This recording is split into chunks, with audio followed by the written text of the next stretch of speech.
It's time for DodgerHeads.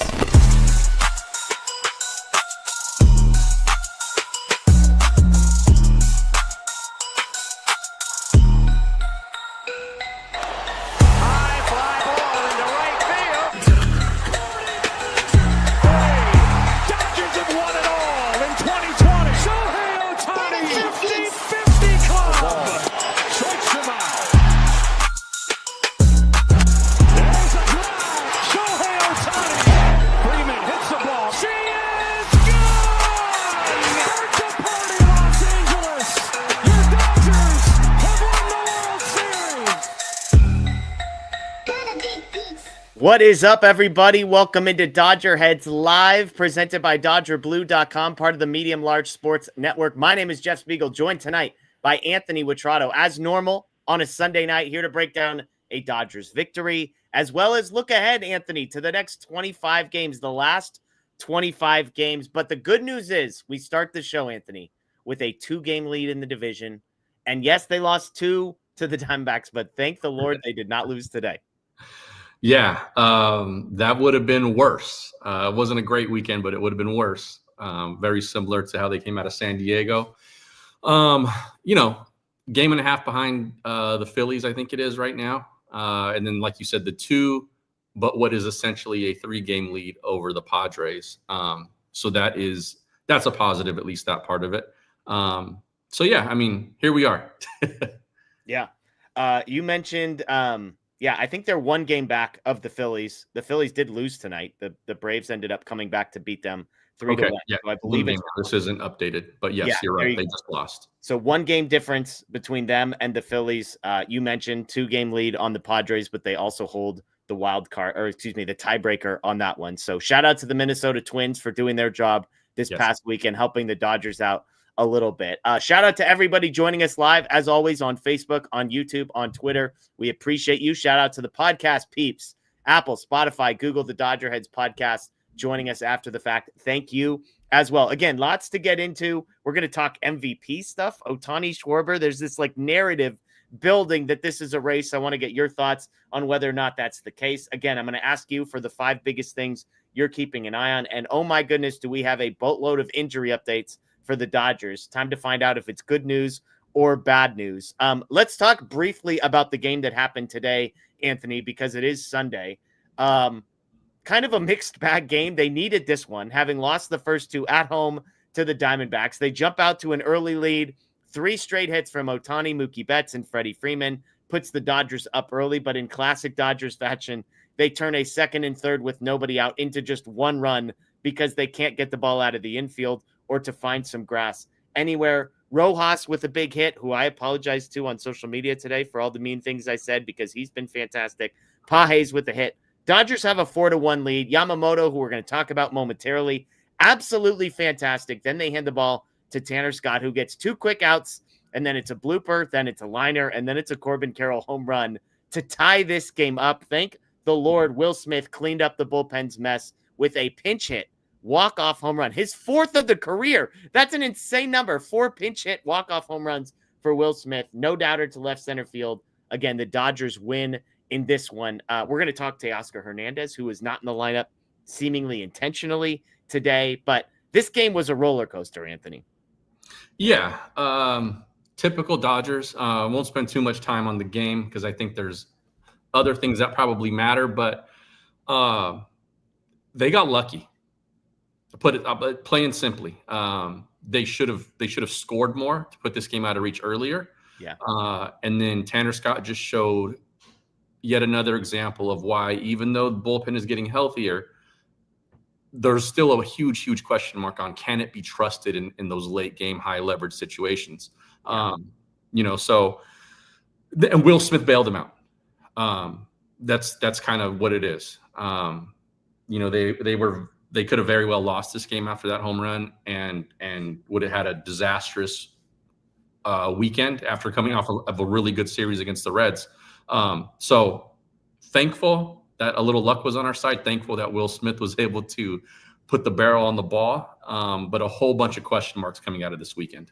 One thing I do want to touch on before we move past, because this is not a question mark, and that is Yoshinobu Yamamoto. 7 innings, 4 hits, 1 earned, no walks, 10 strikeouts for him. Basically only got into trouble one time the entire game. That was in the 4th. Carried a perfect game into the 4th, a bunt single, another single, and then a 2-out, 2-strike RBI single where he missed his spot on one pitch, and all of a sudden Arizona is on the board. If not for that one pitch and maybe some bad luck, Yamamoto almost perfect today.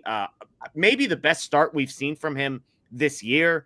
And in a game, Anthony, again, this isn't the playoffs. Like, let's not get ahead of ourselves, but it's a reminder that when you need one, Yamamoto's a guy that's not afraid of the moment. He keeps on showing that he's a true stopper. And that is a really important prerequisite for being considered a true ace. Yeah. And I think he's done this enough times, not just this season, but last season as well. Putting together these kind of stopper starts where he's not just good, but he can look great.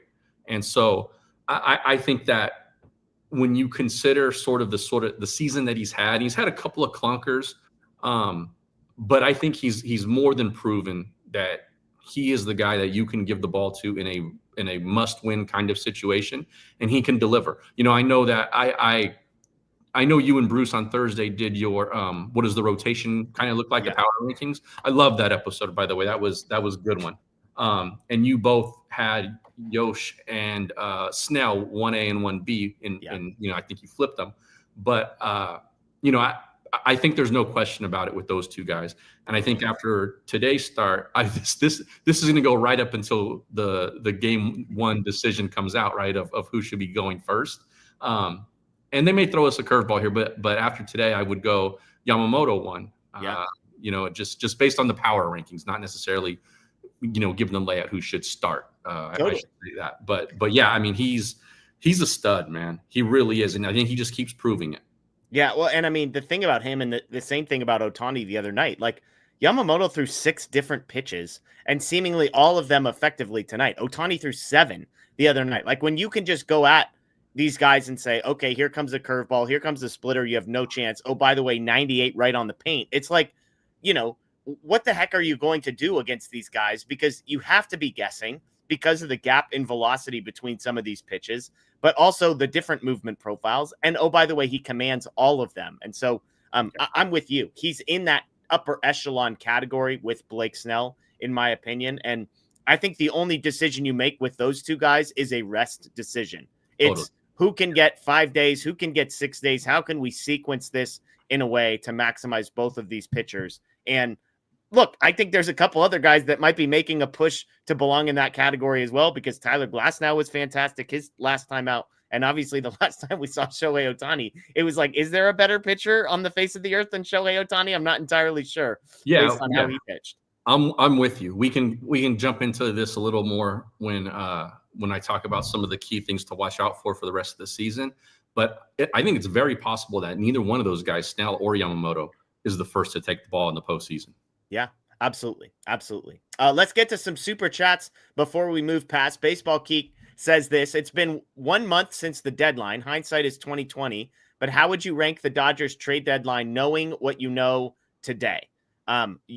We were all kind of C+ range, plus or minus. Maybe there was a B- mixed in there. Maybe there was a C- mixed in there. There was one A+ mixed in there, but that's neither here nor there for this conversation. But compared, knowing what you know today, Anthony, has your grade changed at all? I don't like this exercise. Okay. Just because you can do this with literally every move every team ever makes and say, well, then now it's bad because the guy was bad. Yeah. Or that move that I hated before, it's great now because the guy produced. I think you have to take a look at these things on where they were at in the moment. And in the moment, I still think it was a C grade. Yeah. How has it turned out on a scale of 1 to 10? It's turned out at like a 2. Yeah. You know what I mean? I think that doesn't mean that given the situation they were in at the time and what they got and the value they got, that grade should necessarily change based on those things. But the results have not been great, mostly because Brock Stewart's hurt now. Yeah.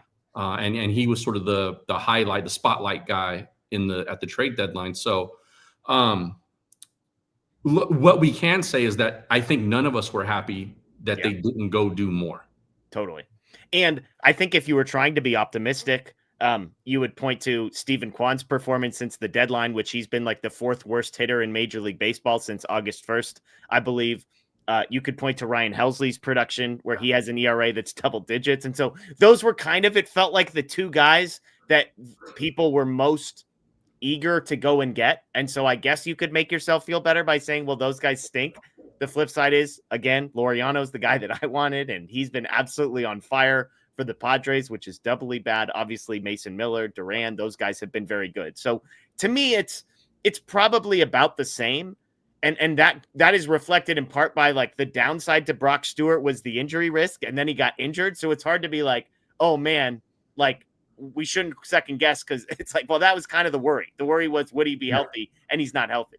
Yeah, definitely. I still think it was a good move. It was a really good value move too. Totally. So like I'm still a fan of it. But he got hurt, and it's not working out right now, obviously, because he can't even pitch. So, in that sense, it was not a great result. But again, I think at the time it happened, we were all still saying like, feels like they should have done more.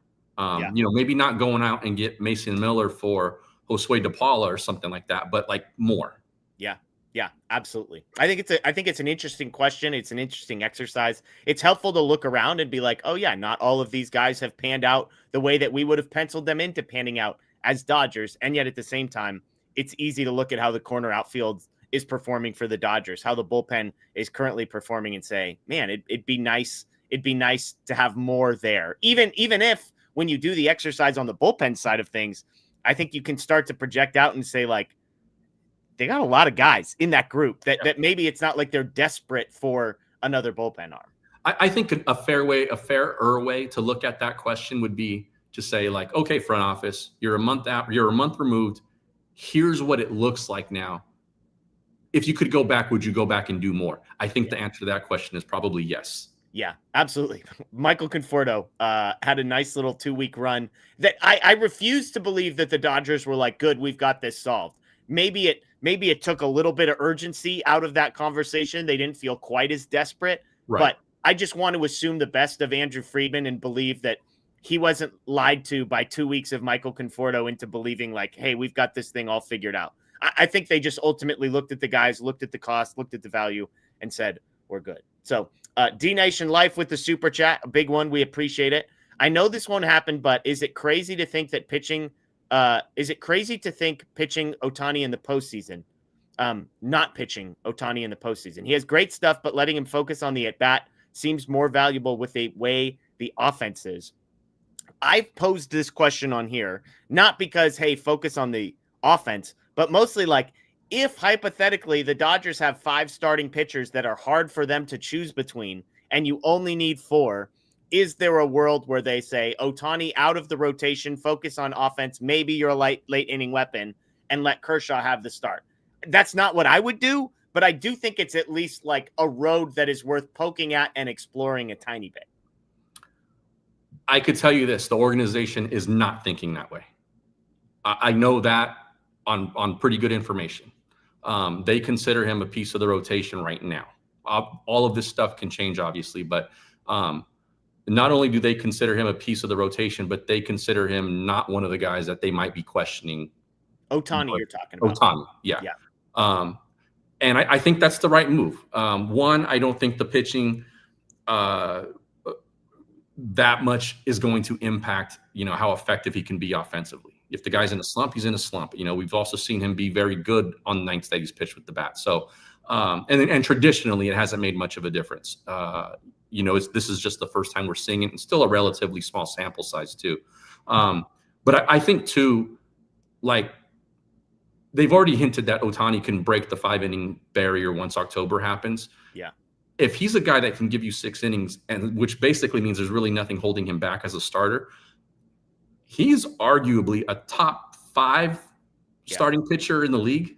Yeah, I totally agree. And that's what I think is so fascinating about that top 4 of the Dodgers, where people still are baffled that I don't have Kershaw in the rotation, not necessarily because they think he deserves it, but just because of my stance on Kershaw. When I'm like, look, you watch Glasnow pitch last time and you're like, I think this guy might be one of the 10 best pitchers in the world. And it's like, oh, wait, he might be 4th on his own depth chart. Right. And it's not even a knock on him. And so I'm with you. I think the value he is going to provide as a pitcher, Shohei Otani, that we saw his last time out, the ceiling on him is like pure dominance, take over a game, win it all by yourself on the mound level. Yeah. And so the gap is there between him and Kershaw as far as what you could hope for and expect.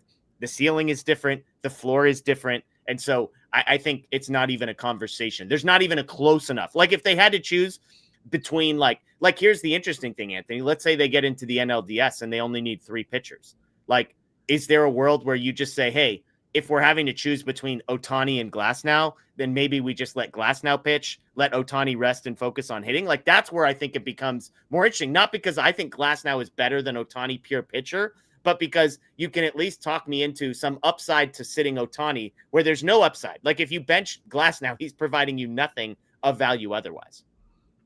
Yeah, that's a good point. I don't think they go in doing it that way because, one, I think in a 5-game series, they may pitch 4 guys anyway, or at least have them penciled in as 4 starters.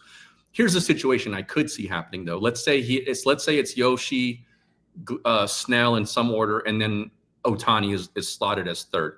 Yeah. If they win those first 2 games, I could then see them going, we're moving Glasnow up and we're moving Otani back. Yeah. I could see a situation like that, but I don't think they go into the series doing that. It's a good point. It's a good point. Aaron with the super chat. My new favorite tradition is watching Tanner Scott blow a game so someone else can walk it off. Jokes aside, I'll give Tanner a bit more time since it took Trinan a bit to find it. His stuff is too good. That's great. And we're going to talk Tanner Scott here in just a moment, Aaron. So I'm going to save that conversation for that piece. But yeah, shout out to our guy, Will Smith, for cleaning up things. Gabriel says, now that was a dilly, and that's all she wrote. Game over. Will Smith walks it off, baby. Go Dodgers. Absolutely. Absolutely. Our guy. Jose says, and that's why Jeff calls Will the hall monitor. I mean, come on. It's Jose. Jeez. I know this is a joke, but give me some credit here, okay? Ram Lake Gers says, a lot of hype about how good Tanner Scott looked leading up to coming off the IL. 3 strikeoutless appearances. He gives it up once again. Who can we trust late? So far, his contract looks terrible. Stay tuned on that. We are literally about to talk about who we can trust late, so stay tuned. Let's see. Bacon Tree says, so about Conforto, Yates, and Scott, ... Hey, Conforto started another rally today, Anthony. He got a big walk that led to that Miguel Rojas run. I'm just kidding, folks. It's a joke, okay? Everybody take a deep breath on the Conforto stuff. I'm with you. Cole says, the starters have been great. The bullpen has been great. It's the offense and the defense holding this team back. I know we're going to dive into this. I'm just curious. Would you agree with that sentiment that the offense and the defense have been the problems for this team? Yeah, I think mostly the offense is to blame here because the defensive issues ever since Colorado, the defensive issues have just been in one spot for the most part. Yeah. Which is Teo and Wright. I think there's, second base has been pretty solid. Shortstop's been good. Third base has been good. Conforto has had his moments, but there hasn't been enough of them. And Pages, to his credit, is an improved defensive center fielder. Yeah, absolutely. Ivan adds this: crazy since June 1st. Teoscar has been worse than Confort 0 for 4. LOL. Shout out to Blake Williams. He had that stat. Only thing they are consistent with is their offensive inconsistency. So it's true. I mean, neither guy has been good, but Michael Conforto is marginally better than Teoscar Hernandez offensively since June 1st. June 1st, folks. That's like 3 months ago, which is pretty insane. And again, we're going to talk Teoscar here in just a little bit. 300 says it's the walks that are killing the bullpen. A bloop, a walk, and a blast. Can't have it. Can't have it. If strikeouts go way up in value, walks go way up in the amount that they can hurt you in the postseason. Steven says, Pages looked good in cleanup today. Should he start hitting ahead of Teo, who has been struggling? That'll be Will Smith's spot as he reclaimed at the end of this game. But I do think there's a real argument to be made that Pages should be batting ahead of Teoscar Hernandez, right? Totally. Absolutely. You don't like to tinker a whole ton with that kind of stuff. For instance, like if a guy's hitting sixth or seventh and he gets hot or he's just playing well, and you go, now he should be hitting second. That for a lineup construction, that's in the vacuum, that's a drastic move. But I think considering where Pages is normally at and where Teo is normally at, absolutely get Pages right now more at bats. Yeah, I'm with you. LLM says, can't wait to trade Teoscar Hernandez in the offseason. He stinks. Do you think there's a world where Teoscar Hernandez, this is his last year with the Dodgers, Anthony? I would never say never with this front office on stuff like that, on a player like that. But I think it's very possible that he has a rebound year. Yeah. I don't think that's out of the question for him. There not being an obvious replacement in the corner outfields and them needing to replace both, I think goes against him. Now, some people are going to say he is not an obvious player to have in the corner outfield to begin with, I think is fair. And I do think, like, not that they care all that much about this, but I think there was a huge fan push to bring Teoscar Hernandez back last offseason, and rightfully so. I think a lot of those people would be perfectly comfortable seeing Teoscar Hernandez in a different jersey if that's what ended up happening. So last super chat, then we'll dive into some more stuff here. We just got another one. Carlos said, do you think Shohei finishes with 50 or more home runs this year? He's at 45 with 25 games to go, Anthony. Yeah, I think he does. I think we were talking about 55 about a week ago or so as a possibility. He's kind of maybe slowed down off that pace a bit, but I think 50 is absolutely, the window's open for that. Yeah. Cole says, Otani pitching in October would be my break glass in case of emergency type scenario. It's a nice option that other teams can only dream about. My only pushback here, Cole, would be the Dodgers might need, they might be in an emergency. If you've seen the offense lately, if you've seen the defense lately, this is not a team that is going to be able to take anything for granted come postseason time. Because of the randomness of October and just the normal chaos that comes with playoff baseball, potentially in a 5-game series if the season were to end today. So all those reasons tell me that we might be breaking the glass in case of emergency before the playoffs even start, Anthony. I just don't understand the thought process behind not pitching a guy who was one of the best pitchers in the National League. Yeah. As a starter. If you're telling me it's about his offense suffering, I'm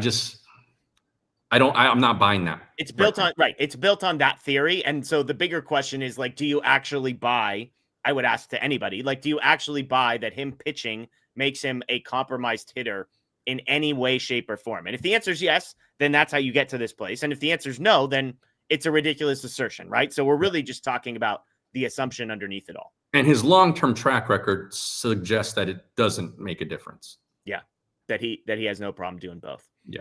Laura says, if Teoscar is as bad as Conforto since June, worse than Conforto, that makes the non-trade at the trade deadline even more unexcusable. Obviously, Teoscar has been atrocious the last month, so those numbers have gotten worse. Yeah, for sure. But to Laura's point, I think it's a fair one. It's a fair one to see both of those things. So, all right, we've been talking a lot about Teoscar Hernandez, and one of the interesting storylines from today was that he was not in the lineup. Well, Dave Roberts was asked pregame why that was, and he gave a very interesting answer. We've got a clip that we're going to show you here. So here we go. Follow up on Teo, was this like a pre-planned off day, or was it just kind of in response to seeing, some of the struggles he's had at the plate the last couple of days too? Well, combo.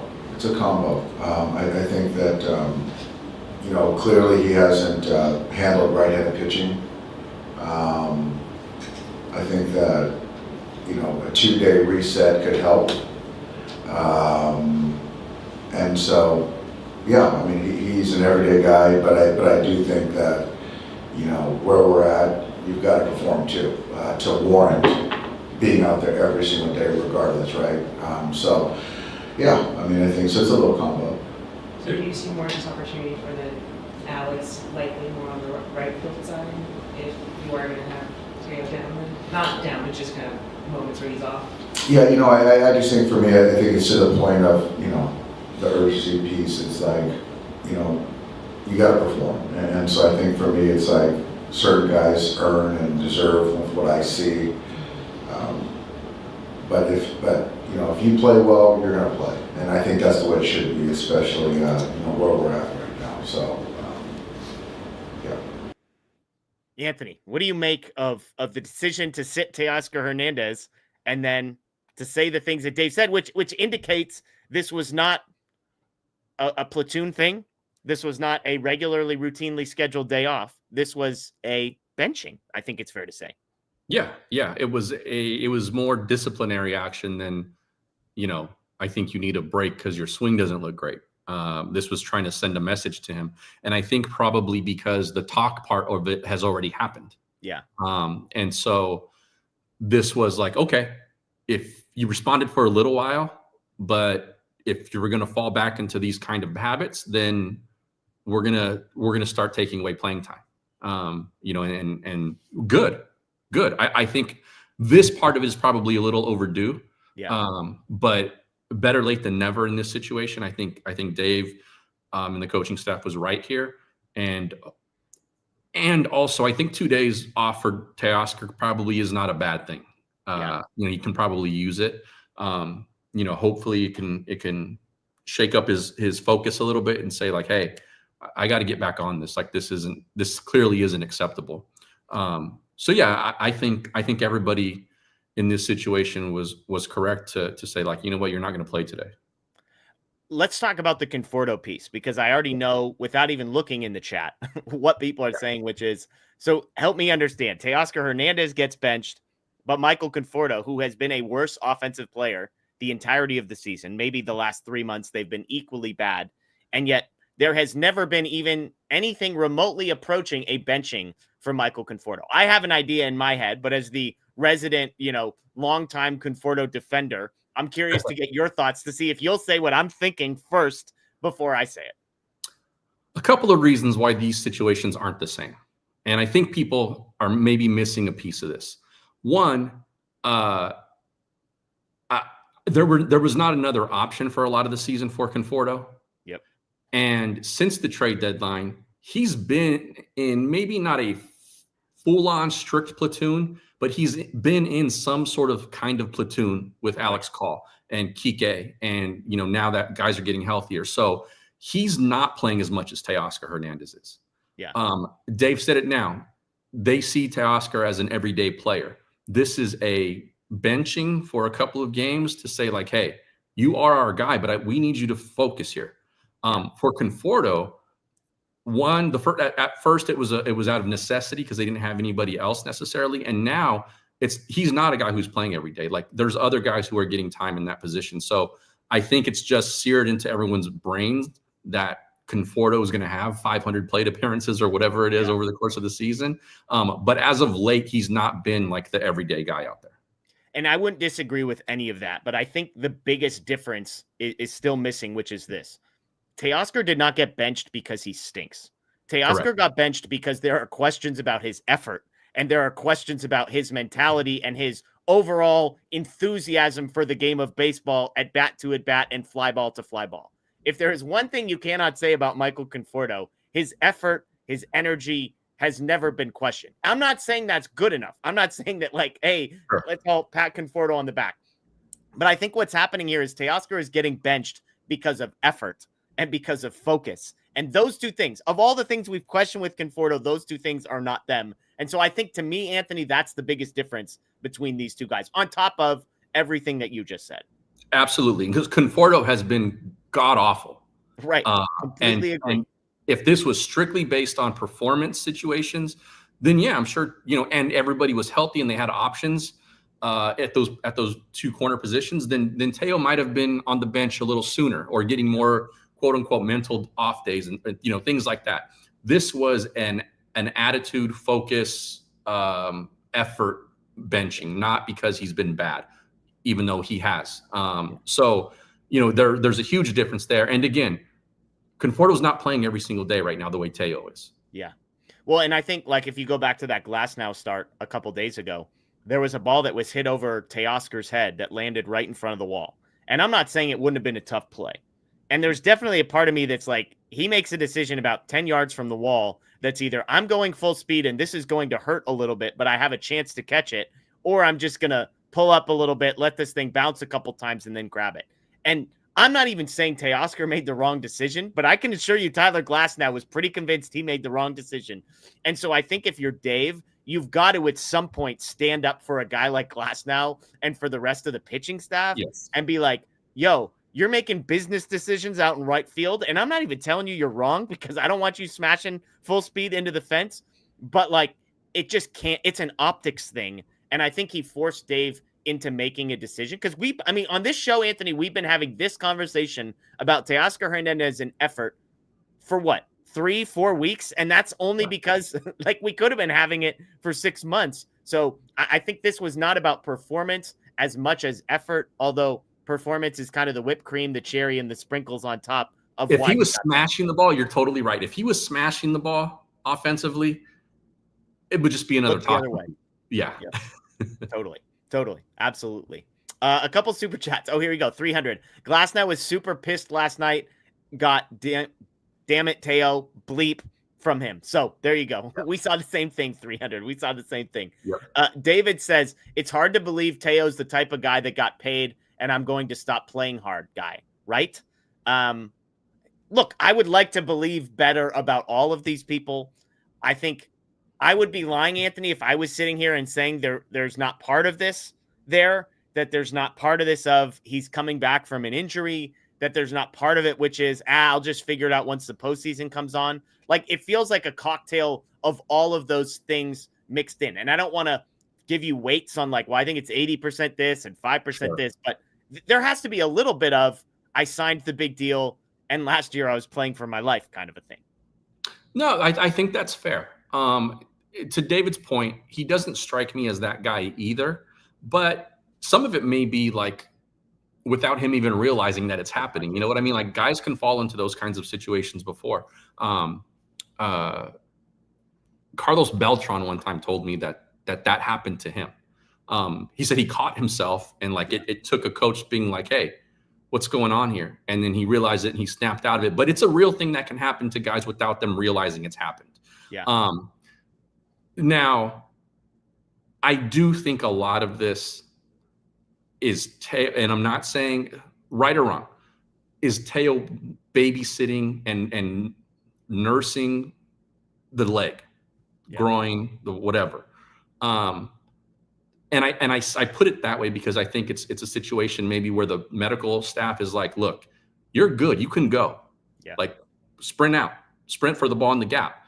But he's like, I don't, if I could, like, and we talked about this before. If he gets hurt with that injury now, he's probably done. Yeah. And so, maybe there's a little bit of that in his mind too. Bottom line is the optics are terrible and he's got to be better. Yeah. Absolutely agree. Absolutely. 300 says Teo's like Pedro Serrano in Major League 2. I love you, man. There you go. There you go. All right, let's do a fun segment that you and I were kicking around prior to the show. Like, hey, how do we want to address this? There's 25 games to go. The Dodgers have a 2-game lead on the division. Again, they are 1 game back of the Phillies for the 2nd spot in the National League.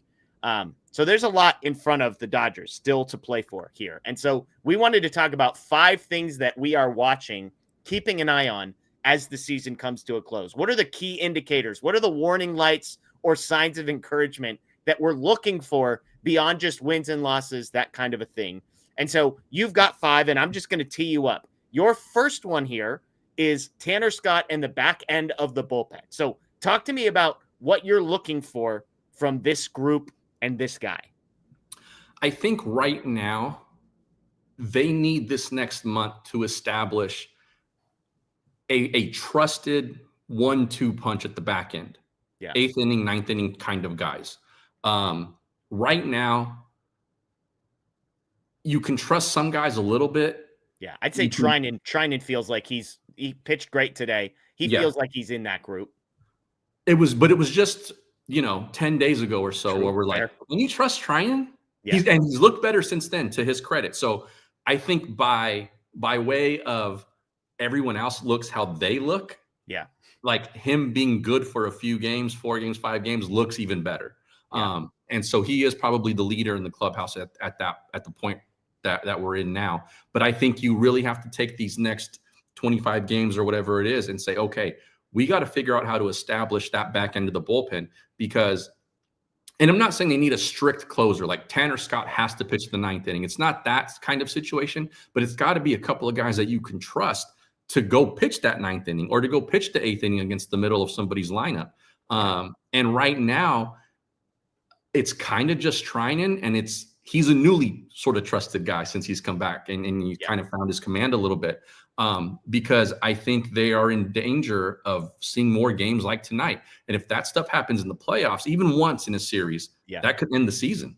Yeah, I threw this stat out on social media. Tanner Scott has made 3 appearances since coming back. Here is his swings and whiff totals in those 3 games. Today, 10 swings, no whiffs. August 26th, 11 swings, 1 whiff. And then his August 24th, his first game back, 3 swings and no whiff. So he has thrown 43 pitches.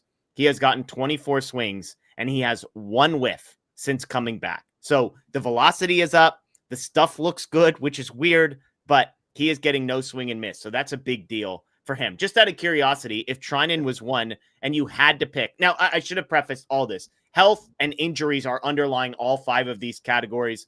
And so we could talk about that, but it's just the obvious thing underneath these. But if you had to guess right now, it's Treinen, and there's number 2 on your trust tree, NLCS or NLDS, let's say. They skipped the wild card. NLDS game 1. Who would you guess if you had to pick right now the number 2 guy you're going to trust? Yeah, I think these questions in real life are always going to be matchup dependent. But I would say right now, it's like Dreyer and Vesia. Yeah, I mean, Enriquez maybe is in that mix. And I would say healthy, Enriquez, but I want to see a little more swing and miss from him. Yeah, it's fair. Because I do like him. And I think if he can get that, I mean, hell. Right. If he can find in these next 20, he's a big part of this. If he can find some swing and miss there, he might be the 9th inning guy, considering the way things are going, or the 8th inning guy ahead of Treinen or something like that. But yeah, I mean, there are guys that you are hopeful can bring it. And propel themselves into that position. But right now, I would say it's those 3 guys: Dreyer, Vesia, Enriquez, and you can kind of mix and match them depending on situations. Brock Stewart would be the only other guy that I'm like, I could see a world where if he comes back in time and gets a little bit of time under his belt, he was incredibly good prior to the trade deadline. Yeah. So whether we ever get to see that version remains to be seen. Okay, number 2 on your 5 things to watch is rotation and kind of the sustainability of the success that we have seen. Yeah, I think for this part of it, it's making sure everyone is pampered properly and taken care of health-wise and all of that. And then I think it's one of like the horse race thing to watch is like Kershaw, Glasnow. How does that work out? I think you and I both for the moment still have Glasnow ahead of Kershaw a little bit. For reasons we've talked about already. But I think the bigger part of this is that they've got to feel like right now, every time they all take the ball, their margin for error is so thin because they don't know what kind of offense is going to come. That'll segue into one of the topics coming up. But I think for them, it's just in that kind of situation, do they all continue to perform like they're all front end guys? Because to this point they have. And I think if you can get that over the next 20 plus games, then you take this team with all of its flaws into October, and it is really hard to pick against them. And that's the good news, I think, with this one for me, is that like this doesn't feel like you're asking too much. Aside from health, it's like, yeah, that's who Glasnow is. Yeah, that's who Otani is. Yeah, that, it's like none of these guys are like, it's not like Matthew Boyd on the Cubs where you're like, where did this come from? And like, let's just try and keep the duct tape on this thing going down the freeway as long as we can. Right. These 4 guys at the top, you're like, yeah, it sounds about right. 7 innings, 10 Ks for Yamamoto. Like, yep, kind of what I expect, So yeah, I think that's the good news. This is the one where you don't have to reach for anything. Totally. Yeah. And I would add to a large degree, I don't think you're reaching too much on this next one. Your 5 things to watch is that offense and kind of the peaks and valleys that we have seen, but it's, can this group find some consistency, find some sustainability instead of the randomness that we have seen of late? Yeah. And you mentioned the health before, Edman comes back, Muncy comes back, they start to have more of a full, complete roster from an offensive standpoint. And then what does this offense look like? And that's fair. And I think it's going to get better with those 2 guys. How much better, we'll see, because I do still think that there's just too much inconsistency up and down the lineup. from 1 to 9, you know, and Otani included. And right now, like currently, like over the last, let's call it since the All-Star break, guys have gotten hot, guys have gotten cold, and that's just the nature of baseball, and we've seen it. But a big part of this for me is like a guy like Muncy, a guy like Edman, even if he's not super productive, probably at least gives you better at-bats and more quality at-bats. He raises your floor, exactly, than some of the guys that you're putting in those positions now. But what is the thing I'm looking for in September is what's the actual identity of this offense? Let's assume they get healthy all within the next week or two. What are they? Are they this team that is just every third game going to lay a total egg and the starting pitcher is going to have to bail them out?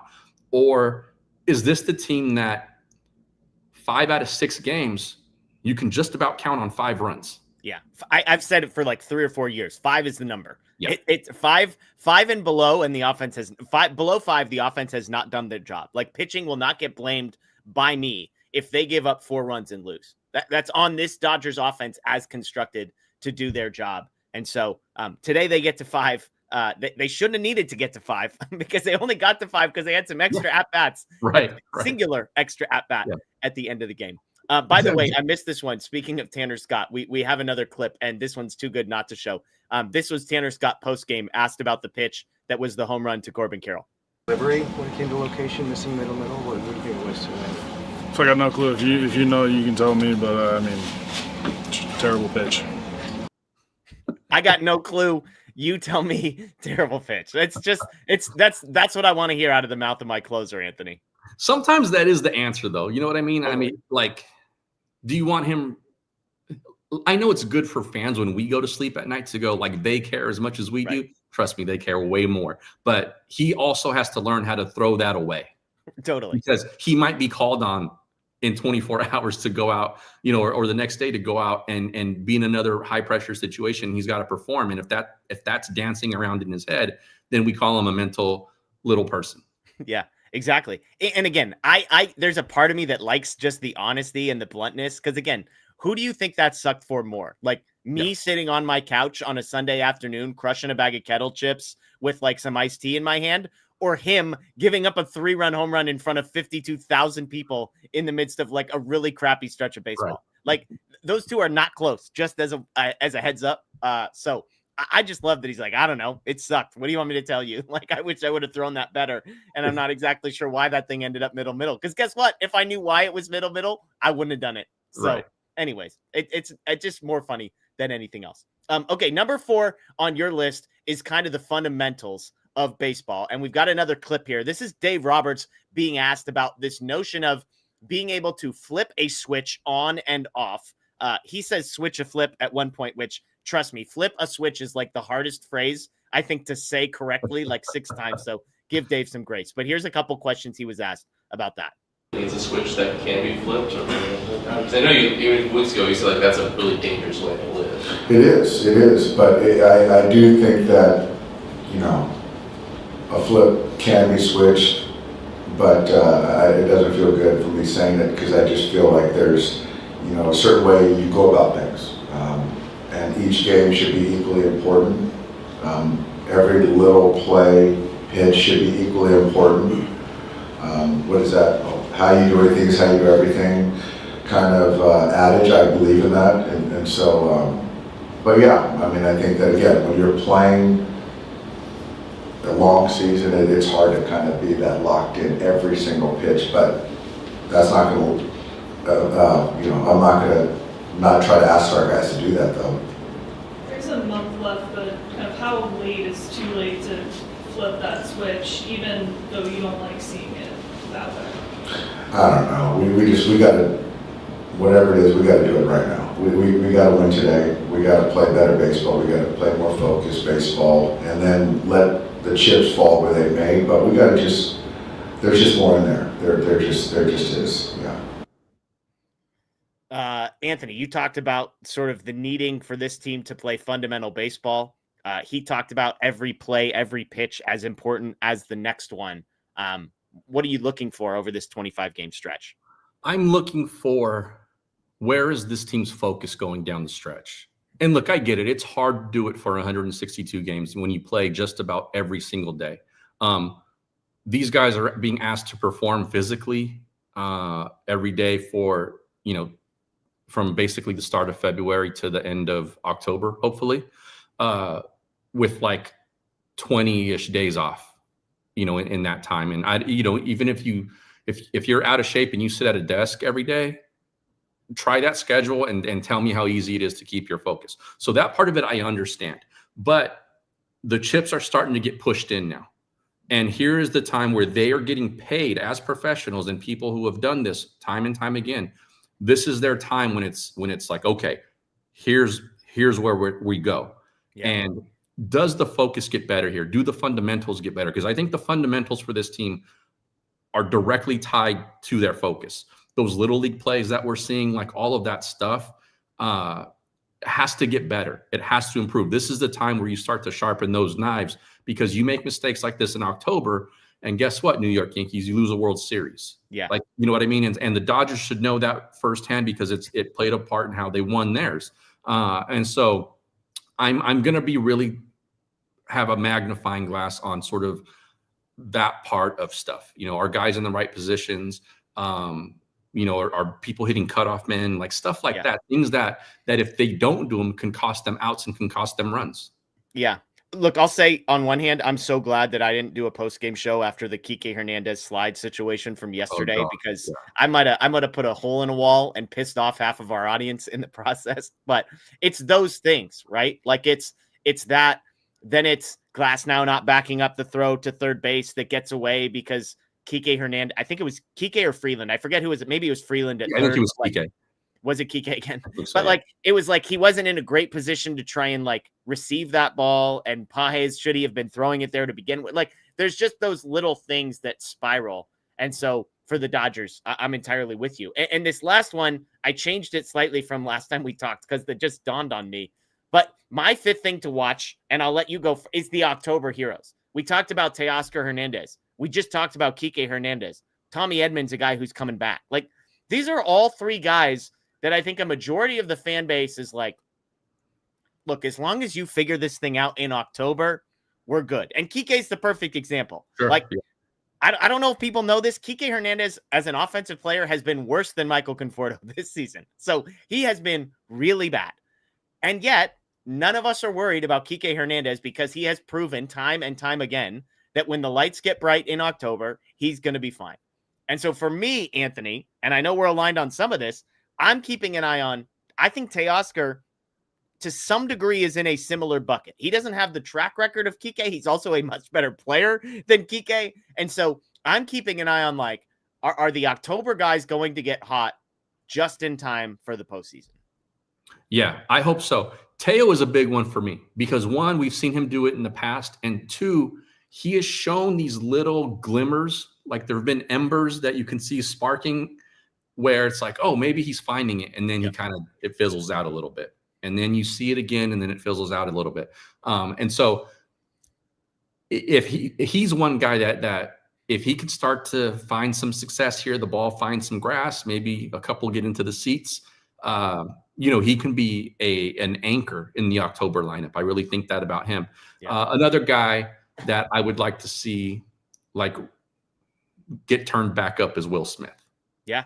Because I think if he's a guy who can go into the playoffs feeling good, he's one of those other linchpins too that I think kind of transforms this lineup and just gives it so much more length.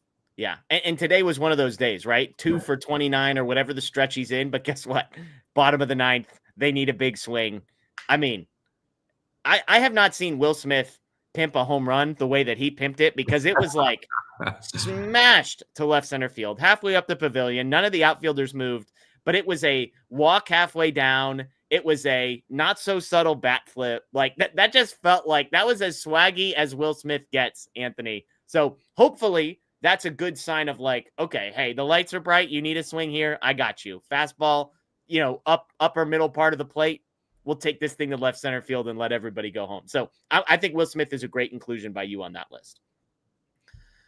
Some more super chats here before we move on to some injury updates and MVP talk briefly. This Sai says, this is me using my spouse's account. Hope maybe their money too. Good for you. If so, There you go. I still trust Tanner. He will figure it out. Not so much on Kirby. Reminds me of Hudson's struggle in 2024. I am so mad at myself that I put Kirby Yates back in my playoff bullpen on Thursday, Anthony. I had him off initially. I am so pissed I put him back on. So he had another bad game, and I'm like, why did I buy into like one good outing from him? So are you out on Kirby Yates? I'm out on Kirby Yates. It would not stun me, given the crunch with healthy arms coming back, if he's a guy who's not on the team come the end of September. Yeah.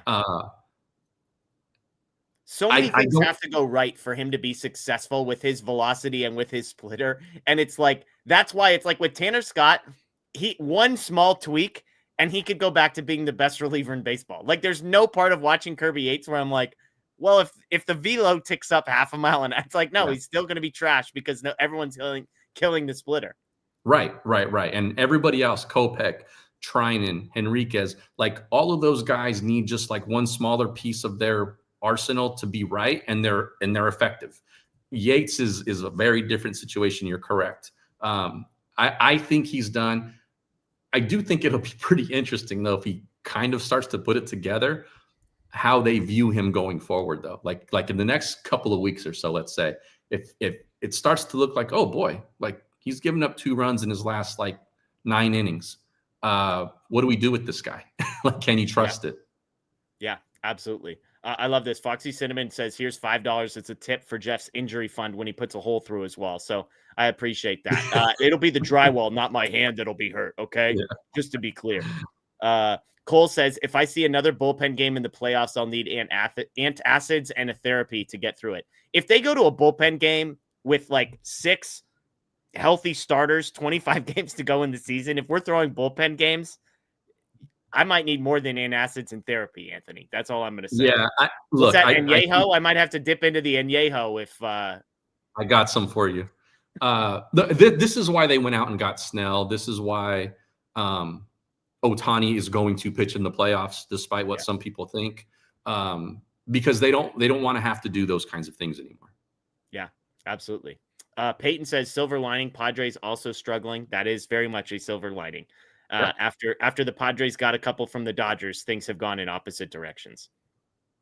Carlos says, the big bullpen signings by the Dodgers this offseason, Tanner Scott, 4.44 ERA, Kirby Yates, 4.72 ERA. It's fair. It's fair. I got no notes for you on that one, Carlos. So, by the way, I want to plug this. Speaking of bullpen, Jack Dreyer, if you have not yet, do me a favor, do yourself a favor. I got a chance to sit down with Billy Gasparino the other day, who the Dodgers website lists as like the VP of something. He comes on and I'm like, I want to make sure I get your title right. He's like, well, actually, I'm an assistant GM now. I'm like, yo, they got to hook you up on the website because they got nothing on the website. So assistant GM Billy Gasparino, that interview, he gave such great information and such great answers to behind the scenes stuff on the draft, behind the scenes stuff on the trade deadline. And I want to shout out Matthew Moreno because right before I went in there, he's like, hey, if you haven't already, like a bunch of these young guys that are on the major league roster, you should ask him about them. And I'm like, okay, good point. I wasn't in my notes because I wanted to focus on some trade deadline questions, some draft. So I throw in a question about Freeland and Rushing and Dreyer and all these guys. And it just dawns on me. I'm like, well, tell me about Dreyer. He was an undrafted kid out of Iowa. And if you have not seen his answer, that is basically like, oh yeah, his agent called us and was like, yo, you need to sign this guy. And he's like, who? And he calls his scout in Iowa and he's like, Jack Dreyer. And the guy's like, never seen him pitch before because he had thrown like 40 innings in college. And yet somehow they get video over. The Dodgers are like, sure, what the hell? Undrafted free agent Jack Dreyer, sign him up. And a few years later, the guy is arguably the most valuable reliever the Dodgers have. So that was an incredible story. And if you haven't seen the rest of the interview, there's Dustin May trade deadline nuggets in there. He gives out some insight into the guys they had in the draft, their top few picks. So anyway, small plug for that interview because the Jack Dreyer nugget alone, I was like, I can't believe that I've never heard this story before. And that he's a Dodger because it wasn't because the Dodgers had more money. It wasn't because they were smarter than anyone. It's just the agent was like, you guys develop pitchers well. I'm going to do your job for you. And kudos to the agent for doing a good job there. All right, let's get to some injury updates here. Let's start with Brock Stewart.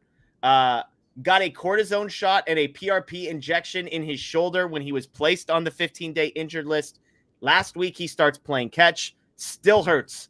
Received a second injection. Dave Roberts had this to say, quote, "I'm not sure when he's going to start his throwing program. We're still hopeful at some point in September we'll get him back, but no real update." So bad news there on the Brock Stewart front, I would say.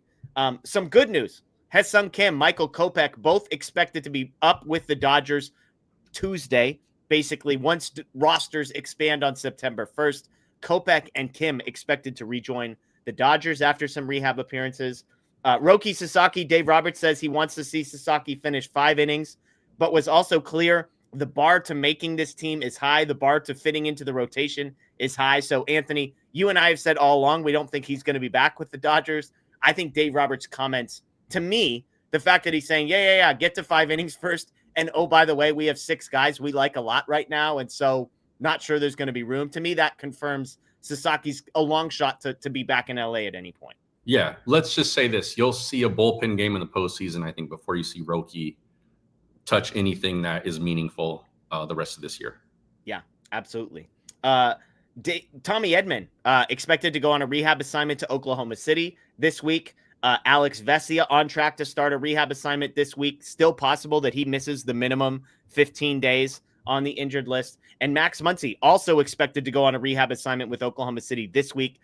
He was expected back on the road trip, but that's not going to happen. He got sick, which slowed things down a little bit. So rehab assignment sometime this week, probably. They're hopeful next Monday or Tuesday that Max Muncy would be back in the mix. So overall, Edman, Vesia, Muncy all could be with Oklahoma City this week.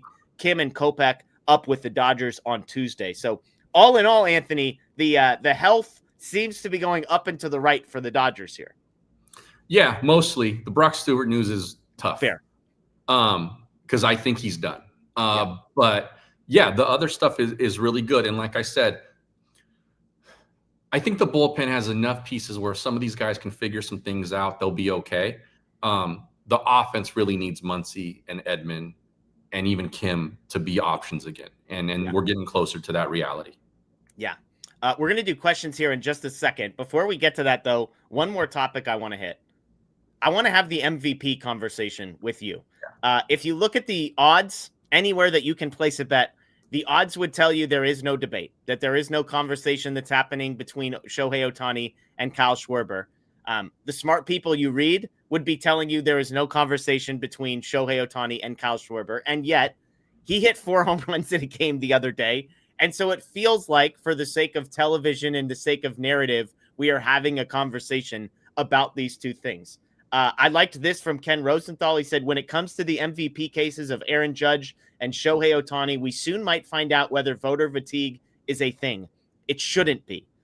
In your mind, is there even a conversation to be had between Shohei Otani and Kyle Schwarber for MVP? No, absolutely not.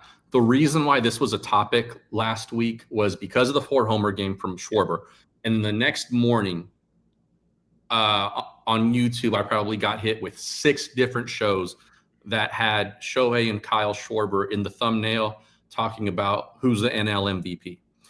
And my blood started to boil.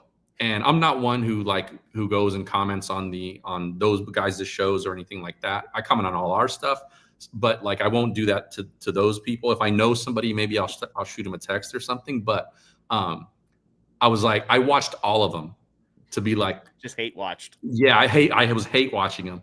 And it's funny because they all teased the conversation and the debate in the thumbnail and the headline, all of that stuff. And essentially every single show I watched went, the 4 homers pretty cool. Shohei's the MVP. Let's stop the conversation. Yeah. So it was very clickbaity and they did it to get eyeballs. But everyone was like, yeah, this is the guy. And look, rightfully so. Otani's having the better year and just offensively, just strictly talking offensively. And you throw in that he's now one of the best pitchers in the National League. I mean, this isn't even close. Yeah.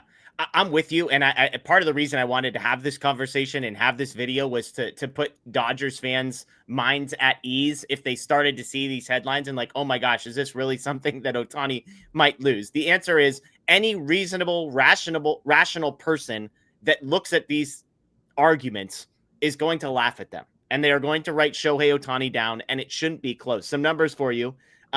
In the Rosenthal piece on The Athletic, he said, entering Thursday, Otani led the majors in win probability added by a wide margin. Cal Raleigh was third, barely ahead of Aaron Judge. Kyle Schwarber, 15th on win probability added. As far as wins above replacement goes, according to Fangraphs, do you know who the offensive player is who leads the National League in WAR, Anthony? It's not Otani and it's not Schwarber.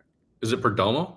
It is Trey Turner. Schwarber's teammate has 6 wins above replacement. Otani is second at 5.8. Schwarber is 10th in wins above replacement at 4.4. There are 2 Mets, Crazy. 2 Cubs, 2 Diamondbacks, and one of his own teammates ahead of him just in the National League when it comes to wins above replacement. That, of course, does not count Shohei Otani, the pitcher. He has another 1.2 wins above replacement as a pitcher. So Fangraphs WAR, Otani 7, Schwarber 4.4.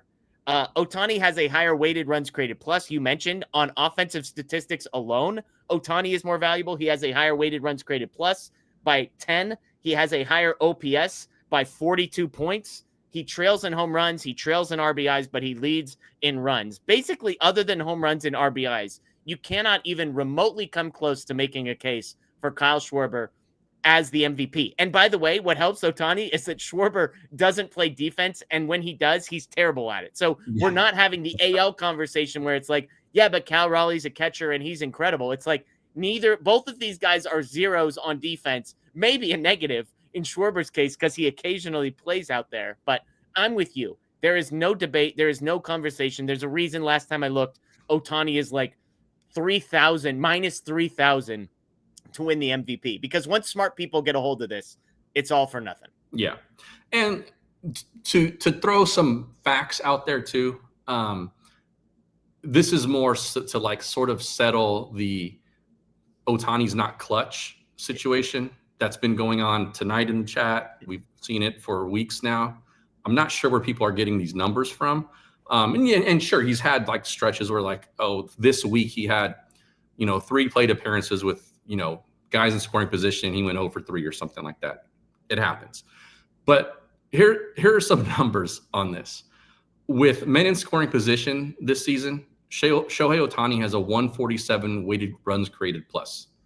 So 47% better than average is what that number means. If you had a 147, like let's just say for a career, you're in the Hall of Fame. Yeah. Okay. And then when we're talking leverage situations, he has a 190 weighted runs created plus. And in that, high leverage, the way it's defined, he's got 51 plate appearances in that time. So the sample is pretty small. And it's like that for most guys, especially for him because he hits leadoff. But he's got 12 walks in those 51 plate appearances. 5 of them are intentional. Yeah. Like to say like his season is empty calories is completely ridiculous. For context on that 147 number, there are 9 players in Major League Baseball who are qualified this year who have a higher weighted runs created plus in all situations. 9 guys. So if you just took Otani, what was it with runners in scoring position? Was that the stat? Yes. If you just took Otani with runners in scoring position, he would be the 10th best hitter in Major League Baseball. That would put him ahead of Pete Alonso, Freddie Freeman, Vlad Guerrero Jr., Corbin Carroll, Kyle Tucker, Corey Seager, Michael Busch, Rafael Devers, Byron Buxton, Bryce Harper. Those are the next 10 guys who are worse hitters within any situation than Otani is with runners in scoring position. So it's a great point. And again, Dodger fans, do not stress about this. There is no MVP debate. Shohei Otani is going to win the National League MVP. He pitches and he hits. And oh, by the way, he's a better hitter than Kyle Schwarber is in 2025 as well. Yeah. So I'm guessing he's a better pitcher too. Safe to say.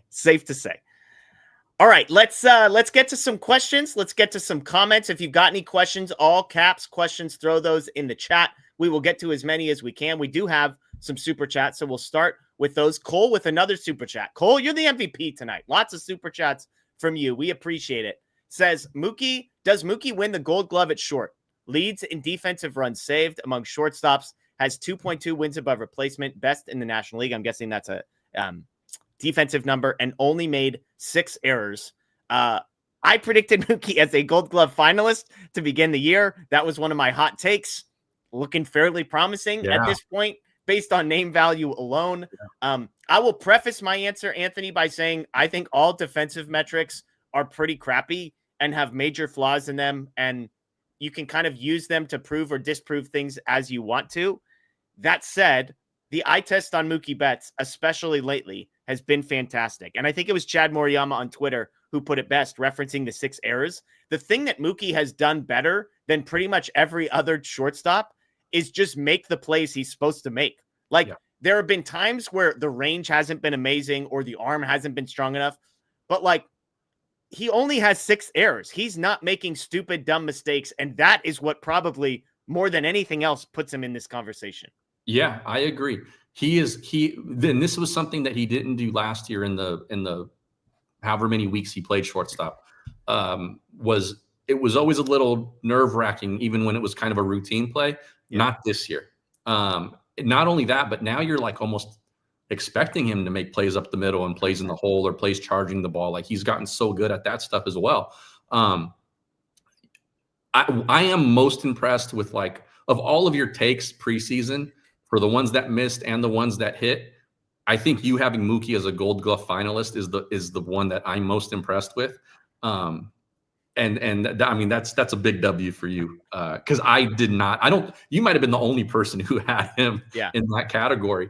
And not only is he going to be there, but it's going to be well deserved. I don't think he wins it cause Win is probably going to have that locked up. But, I think what he's turned himself into as a shortstop is one of the more impressive things that I've seen this season from any player. Because it's arguably the second hardest position on the field from a defensive standpoint behind catching. Yeah. And for him to go from a guy who's never really played the position in the big leagues to a guy who is in the hunt for a Gold Glove is just so impressive. Yeah, I'm with you. And look, I made a lot of stupid predictions at the beginning of the season. Every once in a while, I just need to sprinkle in some good ones. Clayton Kershaw, Jack Dreyer, just to cover up the Michael Conforto odor that we've got sometimes coming from that bag of predictions. Remember the days when people were pissed that the Dodgers didn't go get Willy Adames? Yeah, I do remember that. Although Adames has been better over the last couple of months. He's been better lately, but he would have been DFA'd by our fan base well before that turnaround could have happened. Yeah, there's a lot of those guys that he's another guy who's hitting 200 for a long time. Yeah, absolutely. All right. Ram Lakers says, any concerns with Snell's velocity being down? It was down a couple miles an hour the other day. Dave kind of was like, look, this guy was on paternity leave. He wasn't really keeping up with his routine. Not worried. Are you in Dave Roberts' camp on this one? I hope so. I am, yes. And I hope they're not just yanking our chain here. It really did not seem like Snell was too concerned either. Sometimes you can read between the lines a little bit. For them to say, hey, this is the reason. And he was still effective. I think his stuff was still sharp. It was just the velocity was down a bit. Unless it happens again, I'm non-issue. Yeah, I'm with you. Peyton says, when Otani wins MVP this year, should he get 2 trophies, one for pitching and one for hitting? What do you think, Anthony? He'll get the one trophy, but I think we all understand what's going on there. Look, as long as he hits at an all-star level and he pitches in the same season at an all-star kind of level, he's the MVP every year. He might not win it every year, but make no mistake, an all-star hitter and an all-star pitcher in the same guy is the most valuable thing in baseball. Yeah, Totally agree with you. I think it's all great points. And look, Otani doesn't have to worry about 2 trophies because, to your point, he should just be glad that every single time he does those 2 things, he's going to win the MVP basically for the rest of time. So kudos to him for that. All right, let's get to some more questions. We got some good ones in here. Some Jeff College picture questions coming up for you too. Oh boy, I know you loved. Nomo Splitter Derek wants to know an update. We've got one more week of data on Alex Freeland versus Ha-Seong Kim, 1 spot. Has your opinion changed at all? Mine hasn't. And they're both going to be here. They're not going to, they're not bringing Kim up and moving Freeland down. They're both going to be here. So I still stand by. I think that they can both be on the playoff roster. I would love to see Edman be able to play the outfield and give Freeland's glove a chance to shine in October at second base, most likely, and then use Kim as a weapon that not every team has at their disposal. So I still think there's room for both guys. Because you would say, because Conforto's spot would be the one that one of these two guys would be taking. Obviously, once rosters expand, you can have all three of those guys. But when you have to come back down to 26, Yes. presumably Freeland, Kim, and Conforto would be fighting for 2 spots. Correct. Yeah. Pat wants to know, I'm curious, who are the current World Series champions? It's a great question, Pat. And last time I checked, the Dodgers are, in fact, still champs. So good question. Great question, Pat. Guangmu wants to know, do the Dodgers lack a bad cop leader, someone who holds people accountable, enforces standards, someone like Kobe or Tom Brady? The Dodgers culture feels a little too buddy-buddy. Do you agree? Do you think the cross-sport comparisons, maybe the first place my brain goes to is 162 games, baseball rosters that are so much bigger, do you need just like, what would that Kobe Bryant mentality actually be helpful in a baseball locker room? It's really hard to do that. And it might work. This is why those kinds of managers tend to not last. Like, they have a shelf life. And players who are in this situation are kind of the same way. You can only do that so many times, and you start to grind on these guys. They're with you every single day. There's a game every single day. I don't think they need that. I think they have enough veterans that kind of can police this thing, where if stuff like we saw it, like they did it last year. It wasn't like so much a bad cop thing, but like the whole, we're going to hunker down for this October run. Let your wives be mad at you for 4 weeks or whatever, whatever the quote was. And then you can be with them in November because we have a job to do. Like I said, it wasn't so much bad cop, but it was the veterans taking charge and going, look, we got a job to do here. Yeah. We failed before. We're not going to fail again. We're going to change some things up. Here's how it's going to be. I'm fine with them having those kinds of guys in the clubhouse. I don't think they need a guy who's going to scream and knock stuff over and cuss people out. One, I think it just doesn't really work in baseball. Yeah. But two, I think there's too many veterans on the team where if somebody were to start doing that, it would just piss those guys off. Yeah, I'm with you. TQT wants to know, has there ever been another Dodger that went from absolutely beloved to disliked as fast as Teo? I shudder at the thought of watching him in the outfield the next 2 years. There's I can think of 3 players that come to mind for me, and these are all imperfect comparisons for different reasons. One is, and people are going to hate this one, but when Manny Machado was a Dodger, I think Dodgers fans liked him until the hustle thing. So he kind of had a very short stint of being liked, but obviously experienced, I would say, definitely the lows. That's one. The other 2 were Manny Ramirez and Yasiel Puig, who both were guys that I think at their peak were probably among the most popular Dodgers ever. If you just took at the ceiling, but then with Puig, obviously things went sideways, attitude. I think there's a lot of people that just still love Puig. And so that he never experienced the dislike from a large number of people, although I shouldn't say that. Not all people. Some people always liked Puig. Some people disliked him. But Manny, I remind myself that he was so bad at the end of his Dodgers tenure that they just were get the hell out of here, please, Manny Ramirez. So those are the only 3 names that I could think of as guys that were both beloved and strongly disliked by a large percentage of fans. And yeah. I don't think Teo is there yet. I would clarify, by the way. I think people are frustrated by Teo, but yes. I don't think he is disliked yet. Yeah, I agree. And all of this stuff that's going on right now with him gets absolutely wiped from people's memories if he can have an October. Yeah. You know what I mean? It's that kind of situation. He's still in that boat where he's got plenty of time to turn that thing around. I would say one of the guys who comes to mind for me in recent memory, and I'm with you on the Machado stuff. Dodger fans loved that trade when it happened. It was an aggressive move, one that made the team better. He helped lead them to a World Series. It was sort of that one play, though, running down to first base that really turned everybody off and made him sort of the pariah. Had they won that World Series, he would have probably been looked at differently. But It is what it is. They didn't win it. But for me, and some of the people that I discuss my Dodger business with, Trey Turner is one of those guys. Oh, interesting. Yeah, there was a big, like, he was bad defensively at shortstop, and there were people that were like all the way out on Trey Turner. So that's probably a good call on that one. I like that one. 300, by the way, points out that Babe Ruth won 1 MVP, which is, that's bonkers. Like, some people think he might be the greatest player of all time, and he has 1 MVP to his name. So tough one there for the Babe. Okay, let's see. Jose wants to know, I'm not one to blame coaching, but what percentage of blame do they get, coaches, for the offense? Hitting coach, prep coach for the starting pitcher. I know at the end of the day, they have to go out and perform. What do you think? Like, how responsible are Dave Roberts and Robert Van Scoyoc for the offense struggling? Yeah, I think this is a balanced question. I like this question from Jose.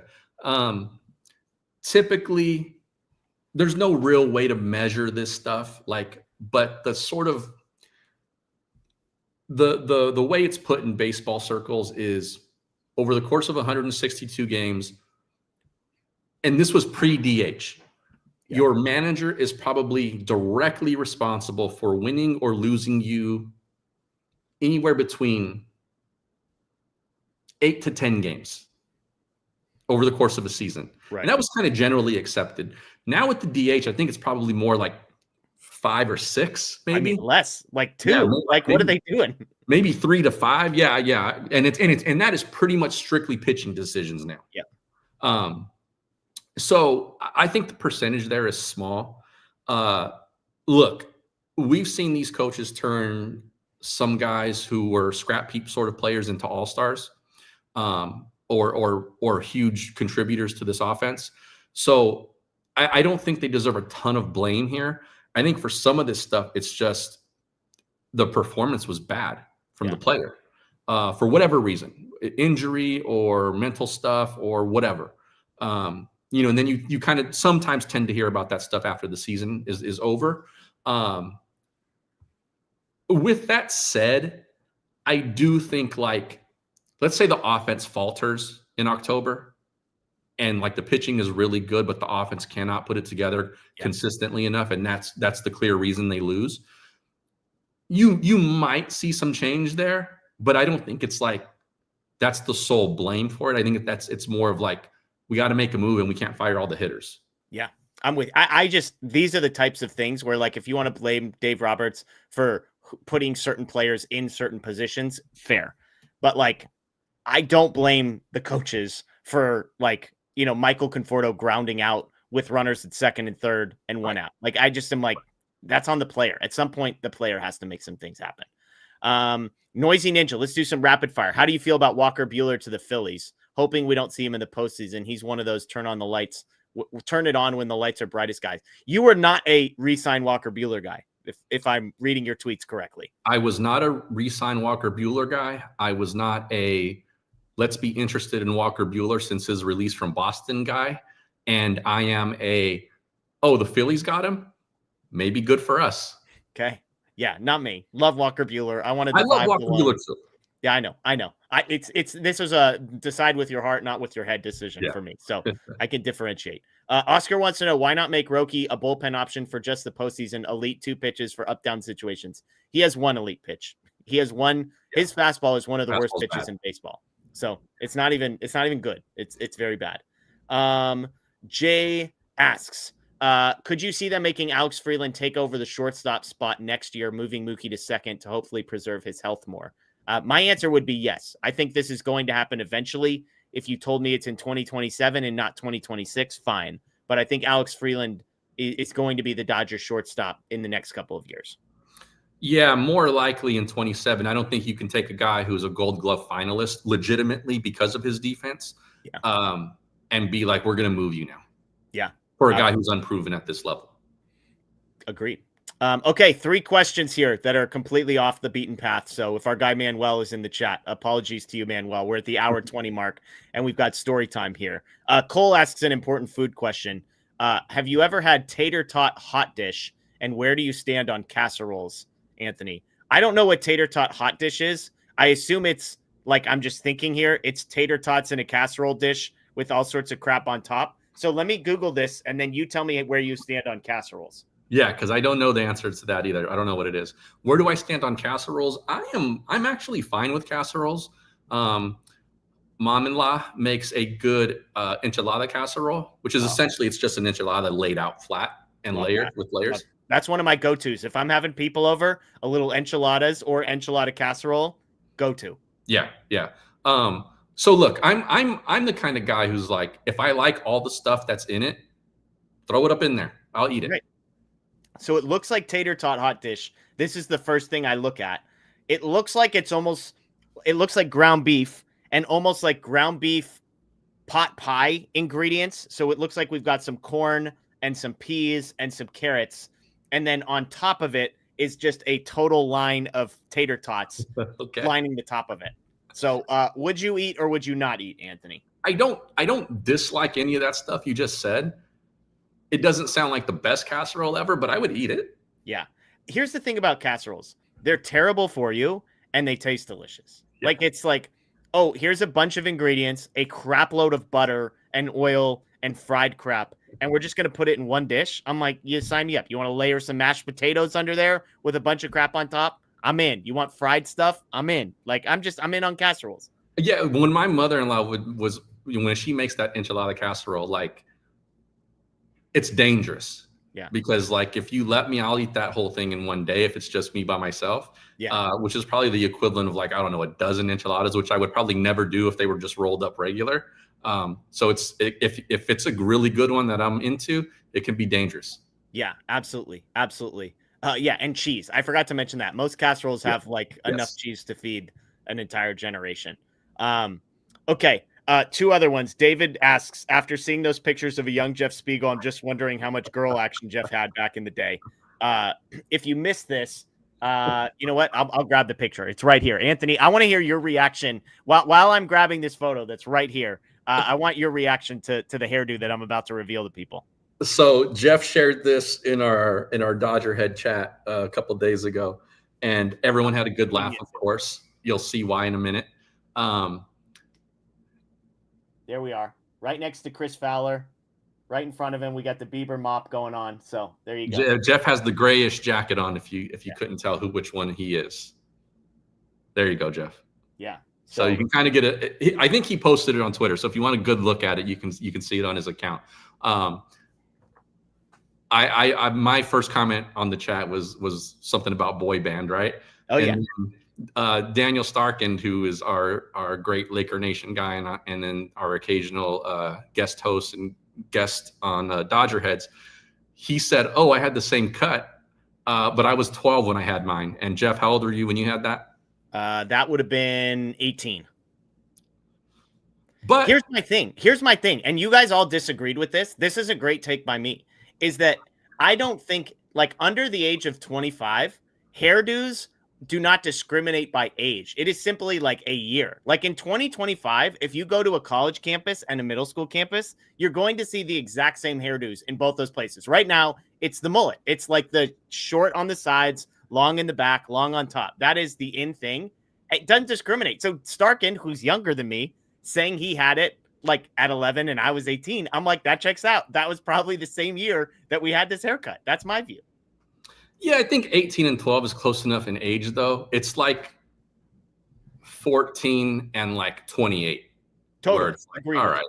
I was very young, first of all, but like as far as for my grade. So I believe this was fall of my sophomore year of college that we had it. And as I said, anybody who wants to make fun of me for that haircut, guess what? My now wife liked it. We started dating and things worked out great for me. So the answer, David, is I got the beautiful woman that is my wife, dated way out of my league, married way out of my league. When I came home my first summer after dating my now wife, all of my friends were like, you need to ask her to marry you now. I'm like, I'm not ready to get married. They're like, no. You need to get her to say yes before she realizes what a loser you are. So if that goes to show you, we did all right, basically, was the answer there. And if you don't believe I was a loser, this is the story that I promised to tell next time. Am I Old said, can you remind us the 50-mile story? I told my hood to coast story last time. I said there's a stupider story, which is this one.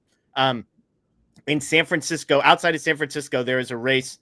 Somebody might know it. It's in like the Marin Headlands. It's run by North Face. It's a 50 miler. And my sister-in-law and her mom are like ultra marathon people, which is like insane behavior. Those are like 100-mile races. And my brother, like my sister-in-law and her whole family, married to my twin brother, they're all like insane athletes, like D1 athlete. It was like a keeper at Stanford on the soccer team. My sister-in-law played soccer at Rice. Her brother, like they're all freaks. So they're like, hey, what if we all run this 50 miler? This is like a long time ago. I don't think I had kids yet. So I was younger in mentally and physically. I was younger. Yeah. And I'm like, yeah, let's do this. Like, and it's not like run. It's like you run the downhills or you like walk the uphills, run the downhills, run the flats. I'm like, come on, walk the uphills. How hard could this possibly be? So I'm like, yeah, let's do it. I'll train and we'll be great. Shocker here. Did not train. Like when my head was like, we're going to get this out. Like, but I'm like, come on. I'm like 25 at the time. I'm like, what are they going to, I'll be fine. I ran cross country in high school. Nothing to worry about here. The miracle of all miracles, Anthony, is I made it halfway. I completed a near marathon and wow, you get seriously, wow is the correct answer. Yeah. And I get halfway and my body is like, you do 2 laps. That's the thing. It's like a 25-mile course. My body was like, this is where this race ends right here. This is the starting line. This is the finish line. You can hop off the train right now, Jeff. And so hopped off the train, got a medal. Not sure why I got a medal, but I have a medal also hanging up here next to my Hood to Coast one. And there were people, the craziest thing is there were people finishing the 50 miler when I was finishing the half point. There were guys running 50 milers at like 5:45 pace. So yeah, that's a good story. And I'm not mad at you. What would have been really bad is if it was a regular marathon and you got to 25 and your body shut down on you. That would have been like, you would have thought about that for the rest of your life. I have friends that got to like, it's like 26.2. They got to like 25.9, 26.1. One guy woke up in the hospital. Oh, gosh. I mean, honestly, both of them basically woke up in the hospital because their bodies just shut down at the last moment. So there you go. Dong says, never knew Jeff was a runner. Guess what? Wasn't a runner. I ran in high school. I think I told that story. I tried to run a sub 5-minute mile and ate a double Western bacon cheeseburger. So there's a constant, in case you're not picking up on it. There's a thing here. Yeah. Stupid and running and some stories there. So there you go. That's what I got for you. That'll do it for us here on DodgerHeads Sunday night edition. We appreciate everybody, as always, joining us on a Sunday night. There is no DodgerHeads Unplugged tomorrow morning, just as a heads up. It's Labor Day, so enjoy the day off. Hopefully you all get the day off. But we know there's lots of people that need to work to keep the world going. So if that's you, thank you for working. Yes. But we will be back on this show on Tuesday night, myself and Anthony, for game 1 of that series. And then I'll be back with Bruce on Thursday. And Scott will be back on Tuesday mornings with DodgerHeads Unplugged. I know Anthony's popped on a couple times. Blake popped on with him one time. So make sure you're supporting the channel and checking that out as well. So DodgerBlue.com, for all the latest. And again, if you're new here, subscribe, ring the notification bell as well. That is Anthony Witrado. I am Jeff Spiegel. Folks, enjoy the rest of your night. Dodgers win today. 2-game lead in the division. Padres down and to the left. Dodgers up and to the right. 2-game lead in the division. 25 games to go. We'll see what they got. Enjoy the rest of your night. Go Dodgers. And as always, still champs.